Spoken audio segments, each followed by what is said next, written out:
So hello everyone, स्वागत है आपका मेरे YouTube channel knowledge gate CAG में। In the series of operating system in process synchronization we were discussing the problem associated with dining philosopher problem.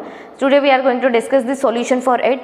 If you really like this video, please do like, share and subscribe my channel. So let us heading towards this solution. So here I am solving the problem of dining philosopher with the help of binary semaphore. But since we are having 5 different philosophers and the 5 different folks, so that is why I am taking an array of binary semaphore. The value of each and every semaphore is assigned to 1, right? आपकी ease of understanding के लिए P0 को F1 और F1 की requirement है, P1 को F1 और F2 की रिक्वायरमेंट है। सिमिलरली जब हम सेमाफोर की बात करेंगे तो P0 को सेमाफोर S0 और S1 की रिक्वायरमेंट होगी, P1 को सेमाफोर S1 और S2 की रिक्वायरमेंट होगी। ऐसे कॉन्जिक्यूटिव चलता जाएगा, राइट।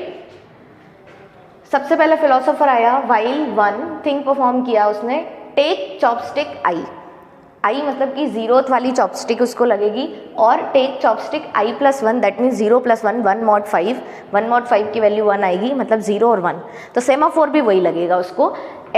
P0 वाले फिलोसोफर को S0 और S1 की रिक्वायरमेंट होगी, P1 को S1 S2 की रिक्वायरमेंट होगी, P2 को S2 S3, P3 को S3 S4, P4 को S4 और S0। S4 और S0 क्यों लग रहा है? क्योंकि देखिए आप यहाँ पे 4+1 करेंगे 5 mod 5 अगर आप कैलकुलेट करेंगे तो आंसर आ जाएगा 0, राइट। तो P4 को S4 और S0 की रिक्वायरमेंट होगी। सबसे पहले सपोज फिलोसोफर नंबर P0 आ जाता है, P0 आता है, P0 के बारे में हमने ये समझ लिया कि उसको S0 और S1 की रिक्वायरमेंट होगी। सबसे पहले वो सेमाफोर की वैल्यू चेक करेगा, तो इनिशियली सेमाफोर S0 की वैल्यू भी 1 है और S1 की वैल्यू भी 1 है, तो वो क्या करेगा, पहले वेट ऑपरेशन परफॉर्म करेगा, राइट। यहाँ पे चलेंगे वेट ऑपरेशन, क्रिटिकल सेक्शन में एंटर होने के बाद सिग्नल ऑपरेशन परफॉर्म कर देगा, राइट। तो वेट परफॉर्म करेगा मतलब इसकी वैल्यू को 1 से 0 कर देगा और इसकी भी वैल्यू को 1 से 0 कर देगा, राइट। मतलब कि अगर और कोई प्रोसेस आती है तो उसको वैल्यू क्या क्या मिलेगी, यहाँ पे 0 0, राइट। इसके बाद फर्स्ट वाली प्रोसेस क्रिटिकल सेक्शन में एंटर हो चुकी है, मतलब P0 आपके क्रिटिकल सेक्शन में जा चुकी है। नेक्स्ट सपोज P1 आ जाता है, P1 आके अगेन P1 को S1 और S2 की रिक्वायरमेंट है, तो वो S1 को चेक करता है। S1 पहले उसको लेफ्ट वाला जो सेमाफोर है उसकी वैल्यू को डाउन करना होगा, बट वो तो ऑलरेडी डाउन है, वो ऑलरेडी डाउन है, मतलब कि P1 आपका हो गया ब्लॉक या सस्पेंड स्टेट में चला गया ये, राइट। अब at the same time suppose P2 आ जाता है, P2 आता है, वो चेक करता है P2 को किसकी रिक्वायरमेंट है, S2 और S3 की रिक्वायरमेंट है, तो उसने S2 को चेक किया वो भी 1 है, S3 को चेक किया वो भी 1 है, तो वो क्या करेगा, P2 S1 को भी क्या कर देगा 1 से 0 और S3 को भी क्या कर देगा 1 से 0 कर देगा और आराम से क्रिटिकल सेक्शन में एंटर हो जाएगा, राइट। अब सपोज P3 आ जाता है, P3 आता है, वो चेक करता है किसकी वैल्यू को लगेगी, उस P3 को किस की वैल्यू चेक करनी होगी, S3 और S4 की वैल्यू, S3 की वैल्यू वो चेक करता है, तो वहाँ पे उसको मिलती है 0। जैसे ही उसको 0 मिलेगा लेफ्ट वाला फ्लैग वो हो जाएगा ब्लॉक, राइट, ये भी ब्लॉक हो गया। अब सपोज P4 आता है, P4 को किस फ्लैग की रिक्वायरमेंट है, S4 और S0 की रिक्वायरमेंट है, S4 और S0 की रिक्वायरमेंट है, तो S4 वाला तो उसको 1 मिल गया, तो इसने ये 1 को पिक कर लिया, 1 को इसने कर दिया 0। बट अगर वो S0 को चेक करने जाएगा तो S0 की वैल्यू तो आप ऑलरेडी 0 कर चुके थे, तो ये भी क्या हो जाएगा, ब्लॉक स्टेट में चला जाएगा, राइट। मतलब कि at the time only 2 philosophers ही ईट कर पा रहे हैं, जो कि क्या है, इंडिपेंडेंट प्रोसेसेस हैं, right. So this was one of the solution for dining philosopher problem. इससे हमारा प्रॉब्लम सॉल्व नहीं हो पा रहा है क्योंकि सारी प्रोसेस हम सिंक्रोनाइज करना चाहते हैं। कभी भी किसी भी प्रोसेस को जिस भी रिसोर्स की रिक्वायरमेंट है वो एक्सेस कर लेना चाहिए उसको, राइट, बट ऐसा नहीं हो पा रहा है, तो हम इसके लिए एक अनदर सॉल्यूशन फाइंड करने के लिए ट्राई करते हैं। उस अनदर सॉल्यूशन में हम क्या करते हैं, जैसे कि ये 5 प्रोसेसेस थी, 5 फिलोसोफर्स थे आपके पास, इन 5 फिलोसोफर्स को हर बारी यही कोड रन करना हो रहा है कि पहले वो चॉपस्टिक्स पिक करते हैं, लेफ्ट वाली देन राइट वाली, देन वो क्रिटिकल सेक्शन में एंटर होते हैं। अगर उनका काम हो जाता है तो वो पहले लेफ्ट वाली चॉपस्टिक को रिलीज करते हैं, देन राइट वाली चॉपस्टिक को रिलीज करते हैं, राइट।